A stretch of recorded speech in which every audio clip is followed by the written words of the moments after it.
श्री हरिवंश।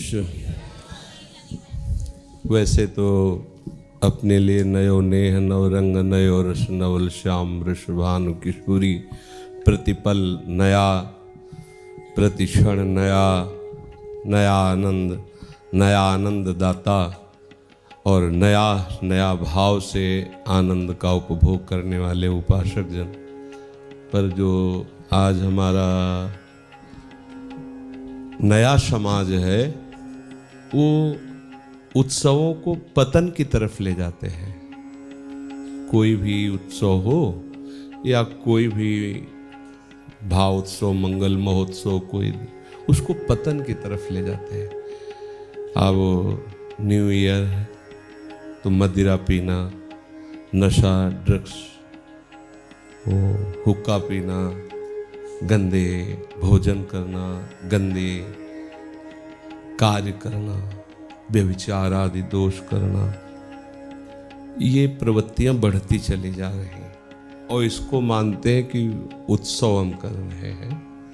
जैसे लोग हैं कई जगह इकट्ठा होकर शराब पीना, ऐसे ऐसे कि आज तो छूट है, आज तो ऐसा।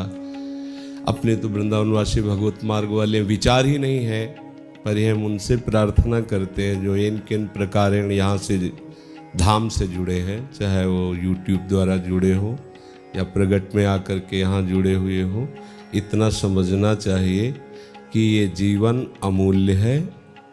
एक एक क्षण आपका इतना कीमती है कि अगर हमारा आखिरी क्षण हो और हम त्रिभुवन की संपत्ति देना चाहें, तो है ही नहीं, अगर देना चाहे कह दें एक क्षण हमें और समय दे दिया जाए तो नहीं मिलेगा।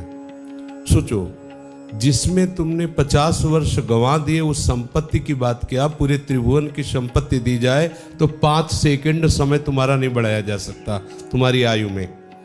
अब तुम उस बात का शोक न करके हर्ष मनाओगे कि हमारा 1 साल, अब हमारा नया साल आया।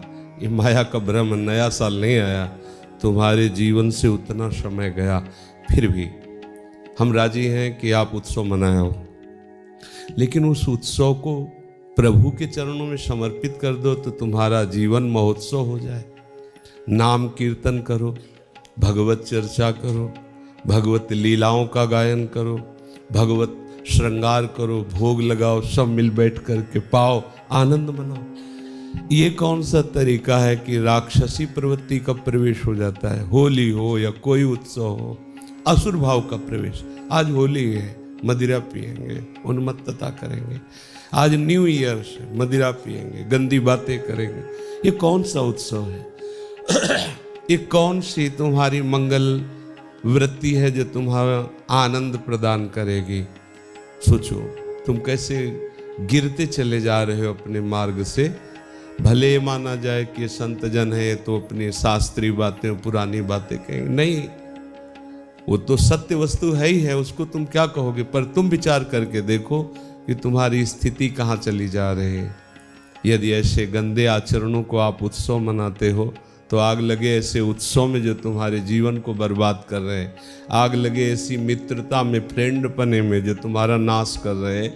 इसलिए अपने तो ये सब वृंदावनवासी हैं, ये तो भगवद उपासी हैं, तो संभावना ही नहीं, स्वप्न में भी संभावना नहीं।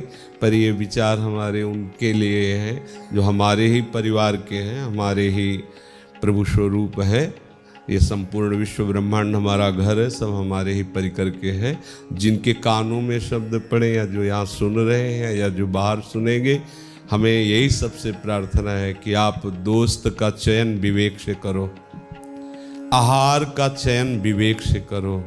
आप कोई भी उत्सव विवेक से मनाओ, अज्ञान से नहीं, अभिमान से नहीं, वासना से नहीं, उन्मत्तता से नहीं। नहीं तो चूक कर बैठेंगे, एक चूक पूरे जीवन को बर्बाद कर देगी।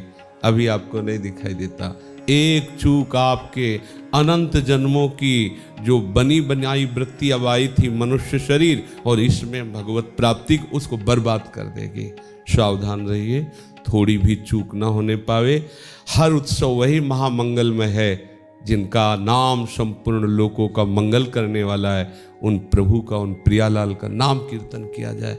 देखो इन किन प्रकार कैसे भी राधा नाम निकले, कैसे भी तुम्हारे हृदय से प्रियालाल की भावना जुड़े, तुम्हारा मंगल ही होगा। भाव को भाव अनखालशहु, नाम जपत मंगल दिश दशहु। अगर हम 50 लोग एकत्रित होकर नाम कीर्तन करें, बहुत बढ़िया वो दिन हुआ, वो उत्सव हुआ, वो बहुत बढ़िया हुआ। अब 10-20 लोग एकत्रित होकर के गंदे तरह से आसुरी प्रवृत्ति से कोई कार्य करे, देखो कैसा आसुरी प्रवृत्ति का कार्य, शराब पीते, जुआ खेलते, ड्रग्स, ये सब गंदी गंदी बातें, गंदे। तो जीवन को गंदा करके तुम आनंद समझते हो क्या? अभी आनंद को चखा क्या है? सोचो, वो शराब पीकर नाली में खेल रहा है, वो समझ रहा है आनंद मिल रहा है यार। ये आनंद तो सुअर कुत्ता ले रहे यार। तुम उत्सव मना रहे थे तो कम से कम समझो कि हमारे उत्सव का स्वरूप क्या है। हमें तो लगता है नाम कीर्तन से बड़ा कोई उत्सव नहीं है। यदि 100-200 लोग मिलकर, सब मिलकर खूब जोर से नाम कीर्तन करें तो पूरा वर्ष मंगल में जाएगा। हम कहते किसी बहाने से चलो, संवत्सर के बहाने से, सन के बहाने, किसी बहाने से हमारा तो नाम निकला, नाम समय में कीर्तन हो रहा है, वो समय सार्थक हो रहा है, किसी बहाने से हम रोज ऐसे उत्सव मनाओ, कोई परेशानी नहीं। नाम हो, भगवान का जश हो, प्रभु को भोग लगे, प्रसाद पाओ, आनंदित रहो, नाचो गाओ, इनके लिए जीवन सार्थक, संसार का नहीं। ये बहुत घाटे का सौदा है कि एक एक वर्ष जा रहा है और आप उधर जा रहे हो जिधर कहीं विश्राम नहीं है। न प्रभु का नाम है, न प्रभु का रूप है, न लीला है, न धाम है। इसलिए सब सावधान रहो। कोई भी किसी भी संबंध से अगर हमको दबाव करके गंदी बातें, गंदे खान पान, गंदी क्रियाएं, तो कभी भी वो गृहस्थ हो चाहे कोई, कभी भी उसे ये स्वीकार नहीं करना चाहिए। हमारा मित्र वही है जो हमें सतमार्ग में चलावे। कुपंथ निवारी सुपंथ चलावा, मित्र का लक्षण है। कुपंथ से हटाकर सुपंथ में चलावे। कोई भी गंदे व्यसन, गंदी आदत, गंदी बातें मत करो और अधिक से अधिक नाम जप करो। ये कलिकाल में जय घोष हो रहा है नाम का, वो निश्चित तुम्हारा मंगल कर देगा। एक भी बार राधा बोला है तो पूरे हिसाब में भारी पड़ेगा, यमराज को बहुत भारी पड़ेगा। वो एक हिसाब नहीं कर पाएंगे राधा नाम का। तो हम घाटे में क्यों रहे? इतना बढ़िया महामहिम राधा नाम जो हरि जपते हैं, हम खूब जपें, खूब कीर्तन करें, ये हमारा जन्म लेना सार्थक हो जाएगा। अन्य योनियों में जाने पर हमें कोई भी किसी तरह का सपोर्ट नहीं मिल पाएगा कि हम उस दुख से निकल पाएं। देखो कैसी कैसी योनियाँ हैं, सर्दी में वो काँप रहे हैं, उनके लिए रजाई थोड़ी है, स्वेटर थोड़ी है, अंगीठी थोड़ी, हीटर थोड़ी, गीजर थोड़ी, बीमार है, कष्ट है, घाव है, वहाँ वैद्य थोड़ी, दवा थोड़ी है, वो ऐसे ही मरना है उनको। अपने को चांस से मिल गया है। आपको सब बातें ऐसी कथा जैसी लगती हैं, चांस से मिल गया है, मनुष्य शरीर है, आप निकल सकते हो, ये बढ़िया अवसर है। गंदे आहार से आपकी बुद्धि भ्रष्ट हो जाएगी, गंदे लोगों के संग से आपकी बुद्धि भ्रष्ट हो जाएगी, गंदे दृश्यों से आपकी बुद्धि भ्रष्ट हो जाएगी, गंदे पेय से आपकी बुद्धि भ्रष्ट हो जाएगी। हमारी बुद्धि प्रकाशित रहे, हमारी बुद्धि प्रभु के चरणों की तरफ बढ़े, नाम रूप गुण लीला धाम का आश्रय ले, ये हमारा जीवन कृतार्थ हो जाएगा। सावधान रहिए, प्रत्येक पल नाम जपते रहिए, नाम कीर्तन करते रहिए। राधा वल्लभ लाल।